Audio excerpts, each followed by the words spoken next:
Imagine losing everything in your life. तुम्हारे dreams, तुम्हारे purpose, तुम लोगों ने अभी लाइफ में कुछ भी नहीं किया है और तुम्हारी डेथ हो गई है। बट तुम जैसे ही अपनी आंखें खोलते हो और तुम एक बैडी को देखते हो अपने सामने। और यही सेम स्टोरी है हमारे पास रूडियस ग्रे रैट की फ्रॉम मुशुको टेंसेई, या तुम लोग कह लो jobless reincarnation, one of the best isekai anime out there. If you ask about me, कुछ टाइम पहले तक मुझे इसेकाईस बिल्कुल नहीं पसंद थे। अगर मेरे सामने कोई इसेकाई की बात करता था तो मैं कहता था इसेकाई कौन देखता है। बट फिर मैंने ट्राई किया Mushoku Tensei and it was amazing bro. बहुत ही ज्यादा इंप्रेसिव है ये वाला anime. So in today's video मैं एक डीप एक्सप्लेनेशन दूंगा मुशुको टेंसेई के बारे में। सो स्टार्ट करने से पहले अगर तुम लोगों ने चैनल को सब्सक्राइब नहीं किया है तो सब्सक्राइब कर लो। So without wasting any more time, let's begin.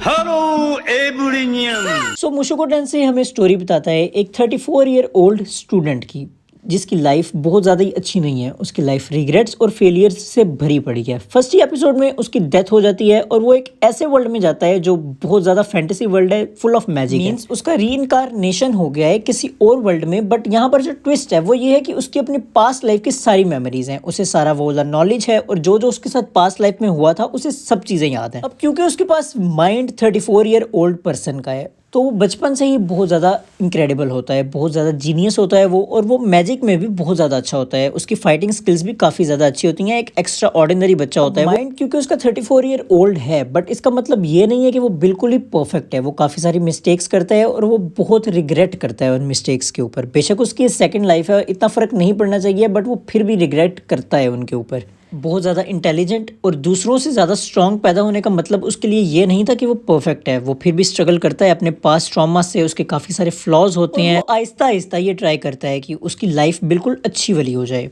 जब रूडियस अभी एक छोटा बच्चा होता है तो उसके घर वाले उसके लिए एक टीचर लेके आते हैं और उसका रिलेशन अपनी टीचर के साथ बहुत ही अच्छा होता है। मैं ये तो नहीं बता रहा हूँ कि वो कैसा रिलेशन होता है, बट अच्छा होता है काफ़ी। वो रूडियस को काफ़ी चीज़ें सिखाती है। वो उसको मैजिक सिखाती है, डिसिप्लिन, केयर सिखाती है, और वो उसको लाइफ एस्पेक्ट्स के अंदर भी काफ़ी ज़्यादा हेल्प करती है। अगर मुशुको टेंसेई के कोर की बात की जाए तो इसका मेन कोर ही ये है कि इट्स अबाउट सेकंड चांस।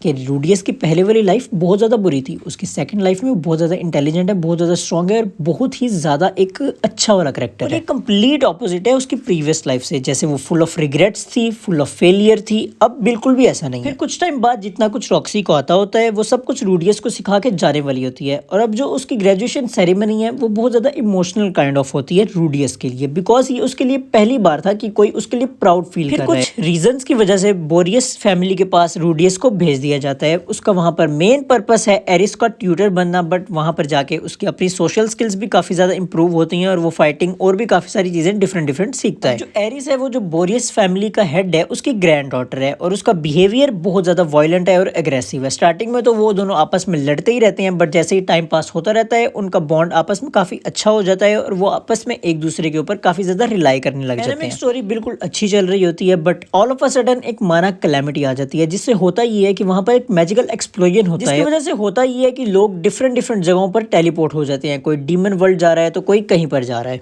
अब जो रूडियस और एरिस हैं वो दोनों एक ही जगह पर टेलीपोर्ट होते हैं और उनकी आगे वाली कुछ एपिसोड्स पे सिर्फ जर्नी ही है। वो डिफरेंट जगहों पर जाते हैं, उनके ऊपर काफ़ी सारी मुश्किलें आती हैं और वो काफ़ी सारों को सॉल्व करते हैं, काफ़ी लोगों को बचाते हैं, डिफरेंट चीज़ें हैं। वहाँ पर एनिमे की स्टोरी के अंदर एक और ट्विस्ट आता है। जो रूडियस है अपनी जर्नी पर ही होता है और उसका एनकाउंटर होता है अपने फादर के साथ। वहाँ पर उनकी एक बहुत मज़े की फाइट होती है और वहाँ पर उसे पता चलता है कि उसकी पूरी की पूरी फैमिली मिसिंग है। सिर्फ उसका फादर उसके सामने खड़ा है, बाकी उसकी मॉम भी मिसिंग है, उसके घर में जो काम करती थी वो भी मिसिंग है और उसकी दोनों बहनें मिसिंग है। वो पता नहीं दुनिया के कौन से कोने में टेलीपोर्ट हो गई हैं। वहाँ पर उनके दरमियान एक फाइट होती है, रूडियस और पॉल के दरमियान फाइट इस बारे में होती है कि जो पॉल है वो पूरी की पूरी फैमिली को ढूंढने लगा हुआ है और जो रूडियस है वो सिर्फ मजे कर रहा है। वो कभी इस क्लैन में जा रहा है तो कभी उस क्लैन में जा रहा है और उसके साथ एक लड़की भी है जो कि है एरिस। इसके बाद जो रूडियस है वो बहुत डिप्रेस फील करने लग जाता है, बट एरिस उसे समझाती है, उसको बहुत ज़्यादा मना लेती है वो कुछ ना कुछ करने के लिए, तो फिर थोड़ा बहुत रूडियस ठीक हो जाता है। बट उसके लाइफ में फिर एक और ट्विस्ट आता है और एरिस भी उसे छोड़ के चली जाती है। वो मैं यहाँ पर नहीं बता रहा हूँ वो क्या था, एनिमे देख लो जाके। रूडियस अपनी फैमिली से मिलने के बाद, मींस अपने फादर से मिलने के बाद, वापस उसी जगह पर जाने का सोचता है कि जहाँ पर वो पहले रहा करते थे, फ्योटा रीजन के अंदर। वो एरिस को वहाँ पर लेकर जाता है और एरिस को वहाँ पर जाकर पता चलता है कि उसका पूरा का पूरा घर ही यहाँ से खत्म हो गया है।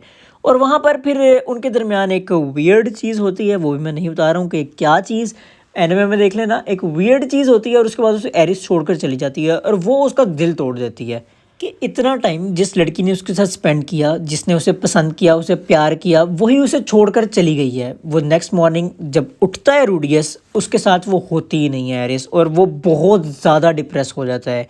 उसे इस वक्त वही फीलिंग आ रही होती है जैसे वो फील करता था अपनी पहले वाली लाइफ में।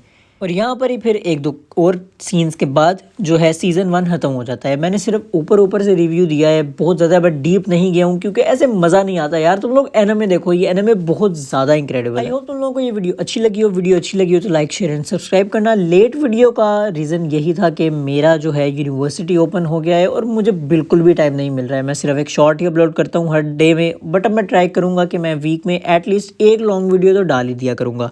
सो वीडियो अच्छी लगी है तो लाइक शेयर एंड सब्सक्राइब करो, share this video with your friends and मिलते हैं नेक्स्ट वीडियो में। तब तक के लिए बाय बाय।